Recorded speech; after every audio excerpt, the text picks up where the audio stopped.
Merci, Monsieur le Président. C'est à mon tour de remercier les organisateurs de m'avoir invité à parler du bilan pré-thérapeutique en 2018. En étant chirurgien, je m'étais mis à cet exercice et c'est avéré qu'un petit peu il est difficile parce que on a des LCP maintenant depuis une vingtaine d'années. On traite cas par cas, mais l'évidence d'avoir, même dans la communication tout à l'heure de notre collègue de Rabat, une série locale, on a eu des difficultés à prescrire des examens. Et vous allez voir que de partout dans le monde, cette difficulté elle existe parce que les recommandations, il y en a, mais en pratique, c'est un petit peu difficile. Donc l'épidémiologie, on en parlait. De par le monde, on a deux types de cancers de l'estomac. On a le cancer dans les pays asiatiques de l'Extrême-Orient et on a des cancers dans les pays occidentaux. Nous, on n'a pas de registre, donc on se classe entre les deux, mais quand même, on a une fréquence très élevée. Mais l'OMS le place quand on entend que problème de santé mondial, parce qu'on a en moyenne 1 million par an de cancers gastriques. Donc on a deux cancers, un cancer du cardiaque qui est très différent du cancer de l'estomac. Le COR3, la partie sous-cardiaque à 2 cm, il rejoint maintenant dans la dernière classification l'estomac, mais quand même la jonction œsocardio-cardiaque, elle est traitée de part. Oui, merci. Et les 2 tiers des cas sont au niveau de l'estomac, de la partie basse. Donc, surtout sur le sujet âgé, l'adénocarcinome, c'est l'intérêt de la question parce que le thème, c'est l'adénocarcinome, c'est 95% des cas. Le diagnostic tardif, dans le contexte, c'est à 80% des cas. Elle est très précoce dans les pays asiatiques, le Japon et la Corée. La Chine, je ne sais pas est-ce qu'ils ont un programme national, mais eux, ils ont un diagnostic très précoce avec un chiffre de cancer superficiel qui est très élevé. Donc le pronostic reste mauvais en totalité. Il est très bon lorsque le diagnostic précoce, il est très bon au Japon. Donc surtout, les actualités depuis maintenant plus d'une dizaine d'années, c'est les traitements néoadjuvants. Donc le néoadjuvant, la discussion tout à l'heure, c'est-à-dire qu'on commence à l'instaurer, mais c'est très difficile dans notre pratique. Les traitements adjuvants comme la chimiothérapie, les thérapies ciblées et la radiothérapie, ils commencent à avoir un impact sur la prise en charge de ce cancer. Donc, j'ai essayé de consulter toutes les sociétés savantes et les guidelines, et elles rejoignent la même chose, le plan de mon topo. Là, l'intérêt du bilan, c'est surtout d'avoir un stade, surtout pour la prise en charge thérapeutique. Si jamais on a un cancer superficiel, surtout par exemple au Japon, le développement des traitements locaux non chirurgicaux. Mais nous, on n'en parle pas parce que de ma pratique de maintenant en médecine, en chirurgie depuis plus de 20 ans, jamais trouvé un cancer superficiel parce qu'on ne les a pas dans les services de chirurgie. D'accord. Et puis maintenant, même les stades superficiels, on n'a que le 1A où on a la chirurgie d'emblée. Le plus souvent, normalement, ils doivent être adressés maintenant pour un traitement néoadjuvant. Donc, lorsqu'on a un bilan complet, on peut proposer soit la chirurgie, soit l'endoscopie, soit un traitement néoadjuvant. Et puis la chirurgie, parfois on a un stade avancé et on peut proposer le patient pour un traitement palliatif. Mais je crois que la stadification, il a un rôle aussi important pour la prise en charge, c'est celui de la stadification et de prononcer un pronostic pour le patient parce qu'un stade 1, ce n'est pas un stade 4. Surtout qu'on sait que la survie à 5 ans, il peut passer de 80 à 90% pour les premiers stades à entre 10, même 0% pour les stades 4 métastatiques. Et ce qui sort très important, c'est le statut ganglionnaire lorsqu'on a un pronostic très, très bas, lorsqu'on a des ganglions qui sont atteints et par rapport aux ganglions non atteints et surtout un pronostic très bas pour les stades métastatiques, le stade 4. Donc l'arsenal pour le bilan, on en a plusieurs. L'endoscopie pour le diagnostic, tous les malades qui ont cancer de l'estomac nous arrivent avec l'endoscopie, mais on va savoir que les renseignements de l'endoscopie, ils sont très importants. Mais il ne faut jamais oublier la clinique, parce que lorsqu'on a un patient avec un ganglion 3E, on sait que c'est un stade métastatique et c'est un pronostic qui est mauvais, donc il aura un traitement a priori palliatif. Ce qui est récent, on va parler de l'échondoscopie. Les écrits surtout, ils sont Oui. Les écrits ils sont surtout pour, les séries japonaises. La TDM reste la pièce maîtresse du bilan préthérapeutique du cancer de l'estomac. Ce qui est récent depuis une dizaine d'années, c'est le staging par laparoscopie, et on en discutait tout à l'heure. Les autres examens, ils auraient une place au cas par cas. Donc la clinique, on en a parlé, surtout le retard diagnostique parce que la symptomatologie est atypique. On va voir que dans notre pratique, je ne sais pas, mais dans nos services, tous les malades qu'on reçoit, ils sont à un stade très avancé. Nous, on n'a pas les chiffres exacts, mais on a les thèses. Plus de la moitié des cas, ils sont en complications, surtout sténose, c'est des vomissements, sinon c'est des saignements. Et une grande partie des malades, on les trouve lorsqu'on fait un bilan, on les trouve au stade de carcinose. On a même la cite.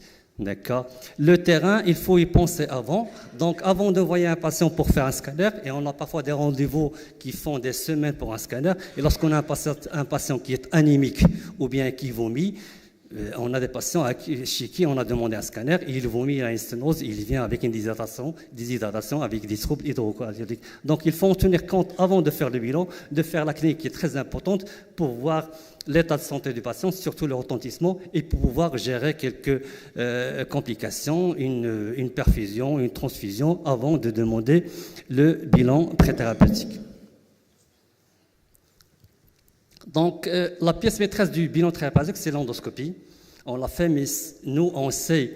Donc, la localisation tumeur, on sait déjà qu'est-ce qu'on va faire. La taille, l'aspect, il serait bourgeonnant, autre chose. La distance par rapport au cardia et au pylore, mais surtout au cardia, qui va définir la stratégie chirurgicale a priori après. Et on peut diagnostiquer des complications, surtout comme des saignements ou une obstruction, une sténose tumorale. Donc, les recommandations sont connues, c'est les gastro qui les font, et les classifications, ils sont connues. Donc, surtout la classification de l'OMS maintenant, et on a la différenciation et deux entités, c'est les cellules en bagachaton, très important à spécifier, et l'aspect choroïde muqueux.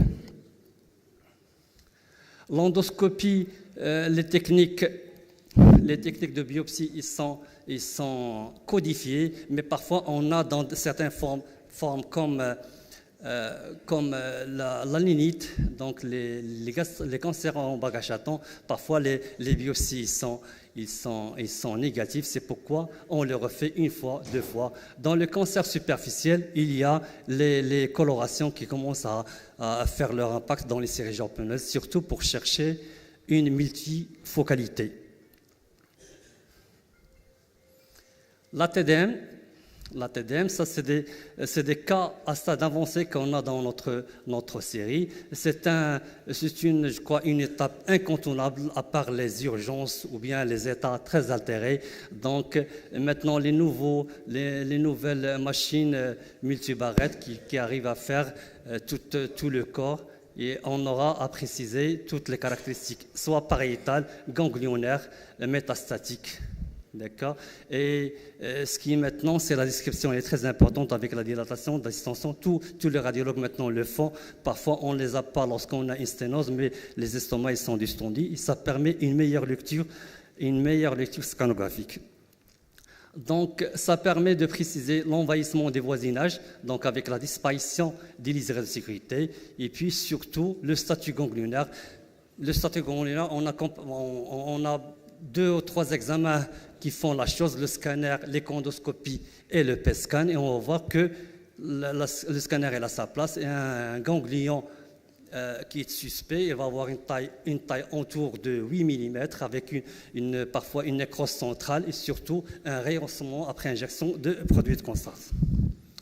Donc, elle est très performante, surtout dans les stades avancés, donc PT2, T3 et T4, d'accord, mais elle est très décevante dans les stades superficiels, le T1, mais on va voir l'intérêt de l'échondoscopique.